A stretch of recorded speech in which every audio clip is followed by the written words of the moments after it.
मेरे हाथों पे नई नई चूड़ियां हैं, मेरे हाथों पे हरे हरे। हेलो फ्रेंड्स, कैसे हैं आप सब? आई होप आप सभी स्वस्थ मस्त और एनर्जेटिक होंगे। अगर आप मेरे चैनल में नए हैं तो मैं बात करती हूँ law of protection, energy, vibration, law of Karma, spirituality. अगर आप भी इन सब चीज़ों को मानते हैं, आप अपनी लाइफ में फॉलो करते हैं लॉ ऑफ प्रोटेक्शन, या उसके आप लॉ ऑफ प्रोटेक्शन की जर्नी में हैं, या आप इसे जानना चाहते हैं, आप कोई भी चीज़ मैनिफेस्ट करना चाहते हैं, आपकी कोई इच्छा है जिसे आप पूरा करना चाहते हैं, तो आप मेरे चैनल को सब्सक्राइब कर सकते हैं, वीडियो को लाइक कर सकते हैं और दूसरों को भी शेयर कर सकते हैं। और हाँ, बेल आइकन जरूर प्रेस करिए ताकि आने वाली वीडियो का नोटिफिकेशन सबसे पहले आप लोगों को मिल जाए। तो आज आपने मेरी हरी चूड़ियाँ देखी।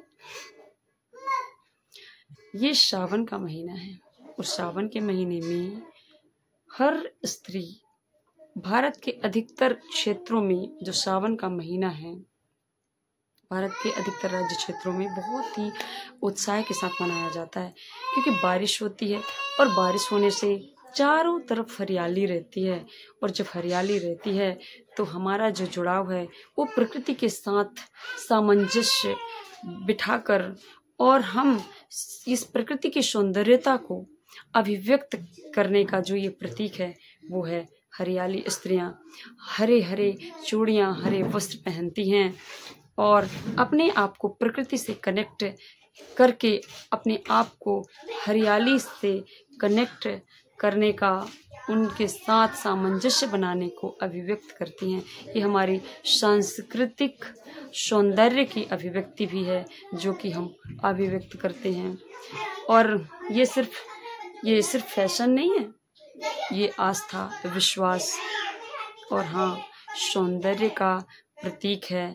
अपनी प्रकृति के साथ रिश्ते और सौंदर्य, जो प्रकृति का सौंदर्य है उसको अनुभव करने का ये जो श्रावण का महीना है, अद्भुत है, अद्भुत है।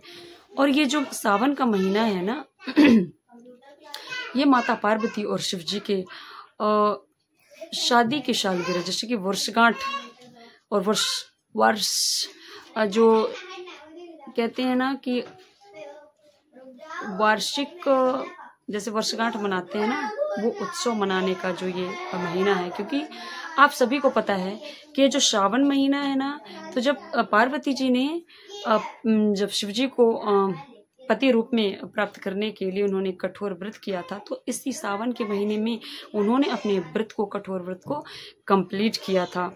और फिर उन्होंने तीज का व्रत रखा और दिन रात और बिना जल के और बिना कुछ खाए पिए उन्होंने निर्जला व्रत किया था शिव जी को पति रूप में प्राप्त करने के लिए। क्योंकि उनके पिताजी ने पहले ही डिसाइड कर लिया था कि जो उनका विवाह है वो विष्णु जी के साथ होगा, लेकिन शिव जी अपने पार्वती जी शिव जी को अपने पति रूप में वर्ण कर चुकी थी, उनका चयन कर चुकी थी, इसलिए उनको पति के रूप में शिव जी चाहिए था। और शिव जी को प्राप्त करने के लिए पति रूप में उन्होंने कठोर तप किया था। और ये जो महीना है श्रावण का, वो उनके कठोर तप और उनकी जो शादी जो हुई थी, उनको जो शिव जी ने वरदान दिया था कि उनकी शादी शिव जी के साथ ही होगी, उनका जो कठिन तप है वो इसी मास में कंप्लीट हुआ था। तो ये बहुत ही पावन शिव जी का, अगर इस पावन महीने में शिव जी का अगर सिर्फ ओम नमः शिवाय, ओम नमः शिवाय, ओम नमः शिवाय मंत्र का अगर आप जाप करते हैं, तो अगर जो विवाहित स्त्रियां हैं तो उनका वैवाहिक जो जीवन है वो बहुत सुखमय, बहुत ही आर्थिक उन्नति होगी और सुखमय बीतेगा। और जो कुंवारी हैं, जिनकी जो अभी अपने पति को चाहती हैं या अपना जीवन साथी चाहती हैं और अपने पार्टनर को ऐसे चाहती हैं जो उनके इच्छा के अनुसार, जैसा वो चाहती हैं कि ये एक क्वालिटी है मेरे पति में होना चाहिए, ये गुण होने चाहिए, वो सारी इच्छाएं उनकी जो है वो पूरा होती हैं। इसलिए सावन का सोमवार अधिकतर स्त्रियां जो सौभाग्यवती हैं, मतलब जो शादीशुदा हैं, वो भी करती हैं। और कन्याओं के लिए तो ये जो सावन का सोमवार है, क्योंकि पार्वती जी जब कुंवारी थी, मतलब जब उनकी शादी नहीं हुई थी, और वो शिवजी को मन वांछित पति को पाने के लिए, इच्छित पति को पाने के लिए उन्होंने यह सावन का सोमवार व्रत किया था। इसलिए सभी को सावन सोमवार की ढेर सारी शुभकामनाएं। और इस शुभकामनाओं के साथ ही मैं आगे इसका महत्व भी बताती हूँ कि जो ये सावन है, ये सावन का सोमवार, तो ये तो पार्वती जी और शिव जी की जो शादी हुई थी, विवाह हुआ था, तो इसी सावन के महीने में पार्वती जी ने अपना कठोर व्रत पूर्ण किया था। तो इस रूप में हम इसे सेलिब्रेट करते हैं।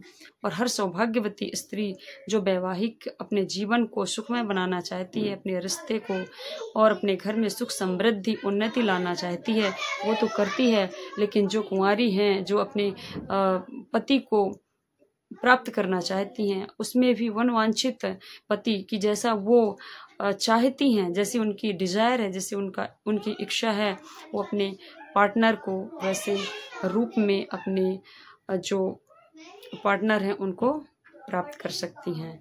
बस ओम नमः शिवाय का मंत्र जाप करिए।